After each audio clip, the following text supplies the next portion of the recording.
Two trains cross each other in 14 seconds when running in opposite directions along parallel tracks. Faster train is 160 meter long जो एक lamp post को 12 second में cross करती है.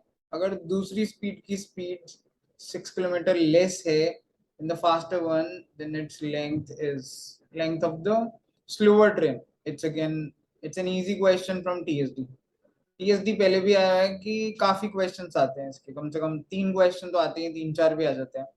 So you should be having very good practice of TSD. देखिए इसके concept समझिए. दो ट्रेन अगर एक दूसरे को अपोजिट डायरेक्शन में ऐसे और ऐसे क्रॉस करती है, मान लीजिए एक बड़ी है एक छोटी है, 14 सेकेंड्स में, इसमें दो कॉन्सेप्ट है. पहला कि दोनों की स्पीड अपोजिट डायरेक्शन में है, यानी एक यू से जा रही है एक वी से. पहला कॉन्सेप्ट है कि रिलेटिव स्पीड दोनों की स्पीड का सम होगी, यानी relative speed u plus v होगी. सेकेंड कॉन्सेप्ट है कि ये जो डिस्टेंस ट्रेवल करेंगे ना, वो distance will be equal to the length of these trains. ये लेंथ ऑफ दीज ट्रेन्स का सम होगा, बिकॉज ये जो डिस्टेंस ट्रेवल होगा, एक ट्रेन दूसरी को क्रॉस करेगी तो वो डिस्टेंस होगा जो इन दोनों ट्रेन्स की लेंथ के बराबर होगा. ये दोनों कॉन्सेप्ट आपको पता होना चाहिए. इसके अलावा तो टाइम स्पीड डिस्टेंस में इस क्वेश्चन में क्या है, distance is equal to speed into time, ये सबको पता ही होता है. So let's try to solve. 14 seconds है यहाँ पे. अगर मुझे distance is equal to speed into time, यहाँ पे अगर टाइम 14 सेकेंड्स है, अगर स्पीड और मिल गई इन दोनों की रिलेटिव, तो मैं दोनों ट्रेन की लेंथ का सम निकाल लूंगा. एक ट्रेन की लेंथ गिवन है, दूसरे की मिल जाएगी. That is the catch. अब ये स्पीड निकालने के लिए देखते हैं क्या करना है. फास्टर ट्रेन जो है वो 60 मीटर में लैंप को क्रॉस करती है, लैंप पोस्ट को 12 सेकेंड्स में. ओके, तो फास्टर ट्रेन की speed of faster train that will be equal to speed क्या होता है, distance upon time. Distance is 160 meter upon 12. ये हो गया मीटर पर सेकेंड. अब क्योंकि नीचे किलोमीटर पर आवर में है स्पीड, तो इसको किलोमीटर पर आवर में कन्वर्ट करना पड़ेगा. उसके लिए 18/5 से मल्टीप्लाई होता है. ये आप याद रखिए कि मीटर पर सेकेंड से किलोमीटर पर आवर में अगर कन्वर्ट करना होता है तो 5/18 से मल्टीप्लाई करना पड़ता है, और अगर वाइस वर्सा हो तो 18/5 से.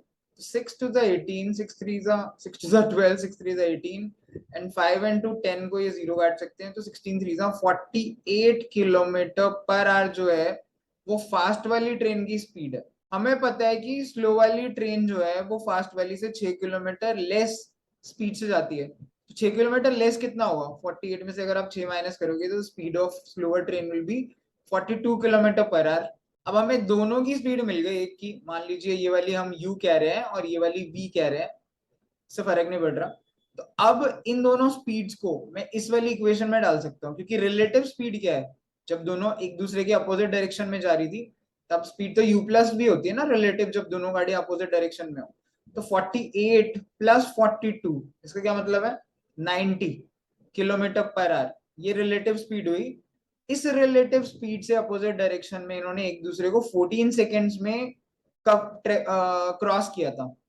तो इसका मतलब है डिस्टेंस विल बी स्पीड जो 90 है, लेकिन ये किलोमीटर पर आ रही है, सेकेंड है, तो इससे भी मीटर पर सेकेंड में मल्टीप्लाई कन्वर्ट करने के लिए 5/18 से मल्टीप्लाई करिए.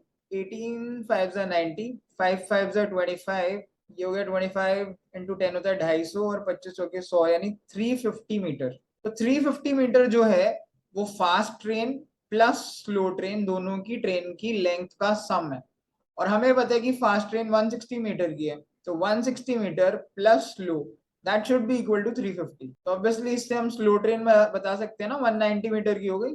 That will be our answer which is option number A. हमें स्लो ट्रेन की तो लेंथ बतानी थी. तो ये क्वेश्चंस बहुत इजी, बहुत स्टैंडर्ड हैं, जिसे आप तसल्ली से करिए.